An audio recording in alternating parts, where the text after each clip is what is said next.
Estamos de volta para o primeiro bloco do programa Tribuna Livre, que recebe hoje aqui o empresário José Adriano. Ele também é vice-presidente da Federação das Indústrias do Estado do Acre, FIEAC, e a professora Rosana Nascimento, que é presidente do Sinteac e da CUT. Professora Rosana Nascimento, seja bem-vinda mais uma vez, boa noite. Obrigada, eu te agradeço. Adriano, seja bem-vindo pela primeira vez aqui conosco do Tribuna Livre, é uma satisfação tê-lo conosco. Boa noite. Obrigado, estou à disposição. Começar para que nossos telespectadores e nós aqui também tenhamos clareza do porquê que o empresariado brasileiro é a favor desse projeto de terceirização, José Adriano, e as centrais sindicais são contra. Começar com os empresários. Quais são as vantagens que os empresários veem nesse projeto, que na quarta-feira passada estava com a votação na Câmara já agendada, teve que ser adiada por uma questão política, os líderes não se entendem, o PSDB já retirou o seu apoio, pelo que eu li na imprensa. O que os empresários veem de vantagem nesse projeto? Veja bem, Aquivaldo, em primeiro lugar, dizer que não é só de interesse de empresário, né? Há outras centrais sindicais, como que a gente tem conhecimento e está acompanhando. Me perdoe interromper, eu queria fazer essa observação, porque não é só os empresários. E tem centrais sindicais fortíssimas que também é favorável ao projeto. Continua. Correto. Perguntar para a Rosana depois por quê, então. Bom, na verdade, o interesse do empresariado não é de agora. Esse projeto ele já tramita no Congresso há mais de 10 anos, né? Certo. A gente sempre ficou preocupado com essa legitimidade das informações que eram colocadas lá e por que ele não é levado à discussão. Até porque a essência desse projeto, ele visa a melhoria das condições de competitividade das empresas. E isso, ele é a necessidade global hoje de todas as empresas, do ponto de vista de crescimento, do ponto de vista de fortalecimento do setor privado e, obviamente, da manutenção de empregos e da capacidade produtiva dessas empresas, né? Então, a gente defende por tudo isso e, com certeza, tem pessoas que pensam contra esse nosso pensamento. É um dos pilares da democracia, é exatamente essa possibilidade de nós podermos debater e discutir, e é o que a gente espera do Congresso. Nesse momento, a gente espera que o Congresso seja soberano o suficiente para debater, discutir e que os argumentos sejam essencialmente de convencimento. Agora, antes da Rosana responder, só me tira uma dúvida. Pois não. Qual é a vantagem de vocês trabalharem com terceirizados, para ficar isso mais claro, e não vocês, as empresas, nomearem diretamente os seus empregados? Quais seriam essas vantagens? Eu vou lhe responder com uma outra pergunta que a gente sempre coloca na medida que a gente tem condições de discutir isso de forma serena. Se o senhor chega hoje no hospital e o senhor está sentindo um determinado problema, alguém lhe oferece um clínico geral e um especialista. Qual a sua decisão? Eu prefiro um especialista. Está respondido, né, Osmir? É isso que a gente Questionamento tá inteligente.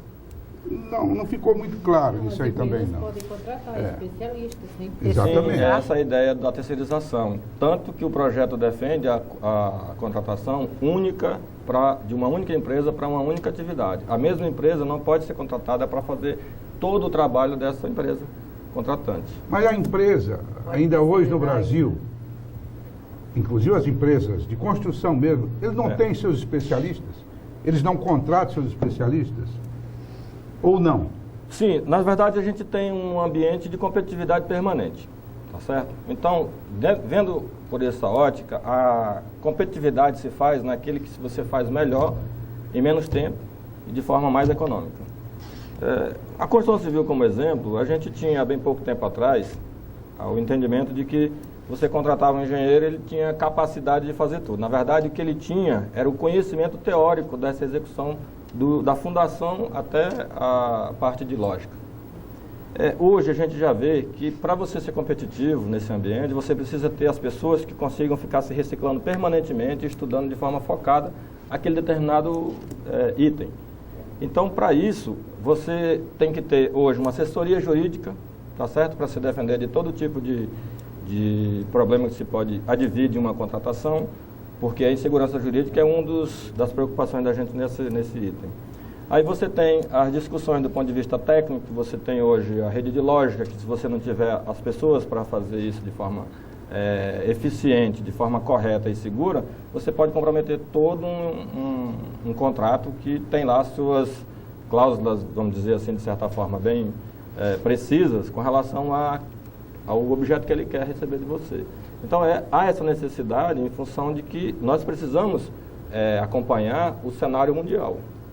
Agora eu pergunto o seguinte, isso não vai, no final, onerar cada vez mais? Porque você, à medida que você tem uma terceirização, você, além de pagar o que você pagaria normalmente, você ainda vai pagar o lucro da empresa contratada. Perfeito. Que muitas vezes não tem muitos escrúpulos, dependendo do tipo de empresa. Essa é a sua visão de fora. Vamos supor que eu esteja lhe contratando para fazer um serviço que eu conheço. Eu não estou obrigado, obviamente, a discutir as questões do ponto de vista técnico, porque eu entendo que você é especialista. Então, a princípio, você conhece o que você vai fazer. O seu preço é um ambiente de mercado, tá certo? Eu tenho que fazer a minha conta do custo-benefício. Vale a pena eu contratar o OSMI para fazer determinado serviço?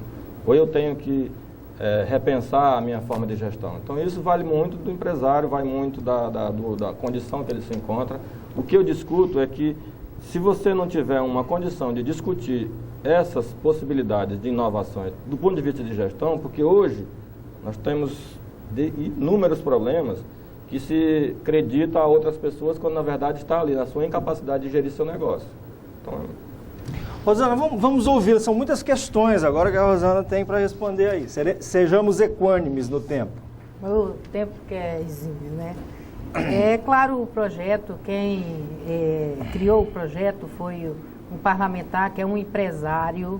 Quem vai criar um projeto desse patronato, com certeza é para se ver livre dos encargos sociais, da seguridade social.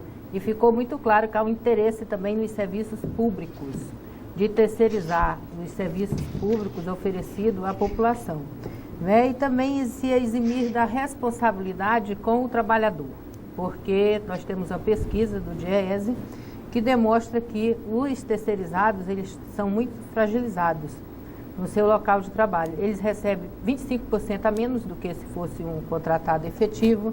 Eles têm uma carga horária 3 horas a mais do que um efetivo.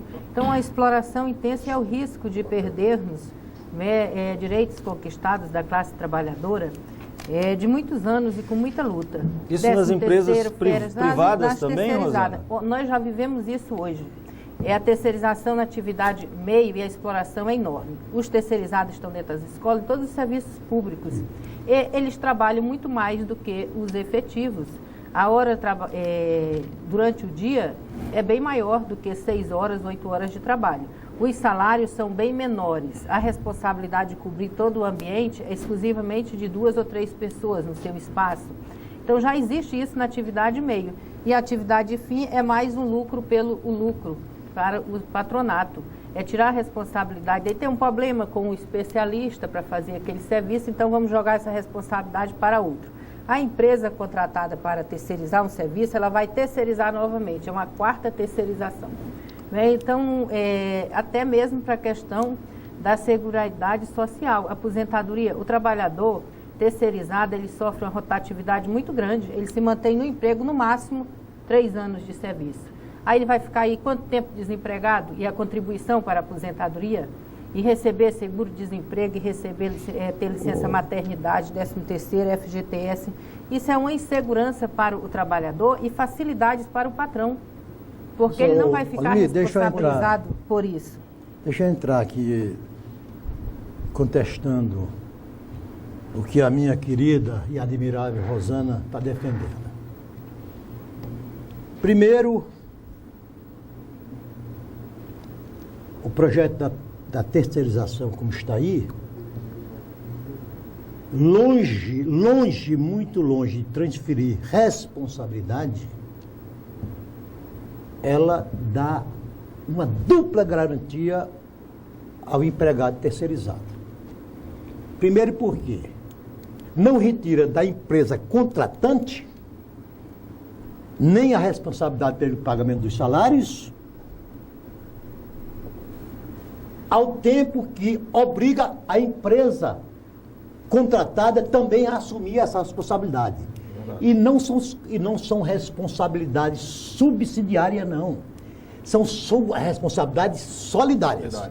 Quer dizer, se a empresa contratada não pagar o salário do funcionário, a contratante tem igual responsabilidade de pagar. Então, não há perigo de atraso de pagamento de salário. Segundo, o pagamento das obrigações sociais e dos impostos tem igual tratamento. A empresa contratada, se não fizer o pagamento do INSS, do imposto de renda, do PIS, do CSLL, a empresa contratada é obrigada a fazê-la. Então, esses dois argumentos têm que sair de fora da pauta, embora seja o argumento com o qual a CUT vem convencendo os seus sindicalizados a aderir a essa proposta. Me diga uma coisa, terceiriza o serviço é somente 8 meses pela terceirizada. Ele vai receber proporcional, ele vai ficar quanto tempo desempregado? Onde é que está a garantia que ele vai ter a sua contribuição, o tempo de serviço, porque a CLT diz que nós temos que ter a idade, o tempo de serviço, a contribuição. Se eu tiver um emprego efetivo, eu vou ter o meu tempo de aposentadoria cumprido no tempo correto, 30 anos de serviço. Se eu estou dentro de uma rotatividade, eu tenho 8 meses no emprego, aí passo 2 anos, 3 anos sem trabalhar, pego um outro. Isso é fragmentado, isso significa que eu vou ter um tempo maior para me aposentar. E sem falar da fragilidade do emprego. Esse que é o principal problema. É claro, é que não querem compreender que... E a mais grotesca das falácias. E a mais grotesca das falácias. É a flexibilização dos direitos trabalhistas, é a rotatividade que ela é intensa. O senhor acha que a empresa terceirizada vai contratar uma pessoa para trabalhar e ela vai ficar 1 ano inteiro com ela, 2 anos inteiros? Nós já vivemos isso. O trabalhador terceirizado, a empresa não deixa nem ele ficar 1 ano. Permite-me, isso é vivido no Brasil. Não, permita-me só fazer um comentário em cima disso. Eu vou fazer um comentário prático, dar um exemplo prático. Precariza salário, condições de trabalho. Ainda bem que foi retirado desse projeto, Rosana, as empresas públicas, as empresas, a sociedade que não devia mista, ter tirado, a sociedade economista e as suas subsidiárias. Porque constava no projeto original isso. Já retirado. Vou dar um exemplo. E vou pegar aqui o senhor Banco do Brasil. O Banco do Brasil do passado era uma carreira funcional. Você entrava ali sabendo que você faria uma carreira e se dedicava totalmente àquela empresa porque sabia que ia se aposentar. À medida em que, vamos pegar o exemplo, você fragmenta, terceiriza... Não vai ter carreira, não vai ter profissionalização. Não vai ter nada, não vai ter profissionalização, não vai ter dedicação exclusiva àquela empresa, não vai ter amor àquela empresa. Isso é muito bom para quem usa o funcionário como descarte. E a renda? Como descarte. E os salários que só são faz bem contratar reduzidos. E põe na rua na hora que quiser, dentro, Rosana, dentro se me perdoem vocês, que são empresários, mas dentro dessa forma antissocial com que os empresários veem os seus trabalhadores, com as exceções naturais. Vamos ouvir o Adriano. Eu gostaria de completar o seguinte, que a carga horária pela CLT são 8 horas de trabalho diários e já é descumprido com os terceirizados que tem hoje. Que eles trabalham mais de 8 horas por dia. Os salários são bem menores. Isso significa que vai ter menos dinheiro para ser consumido no comércio, porque o trabalhador vai receber menos, ele vai ficar um tempo desempregado, os salários são bem menores do que quem tem seu plano de carreira, quem tem suas categorias. A Justiça do Trabalho tem feito vista grossa contra esse desestabiliza a renda do trabalhador. Você vai falar bastante, pode ter certeza. Inclusive, o próprio Supremo do Tribunal do Trabalho já tem várias súmulas a respeito da terceirização, que é contrário a isso, justamente que precariza, não dá condições de trabalho, redução de salário, tudo isso acontece no mundo do trabalho. Eu faço só um comentário, Adriano, para lhe ouvir.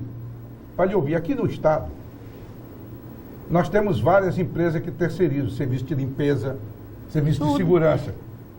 Até onde eu sei, quem está bem é o dono da empresa.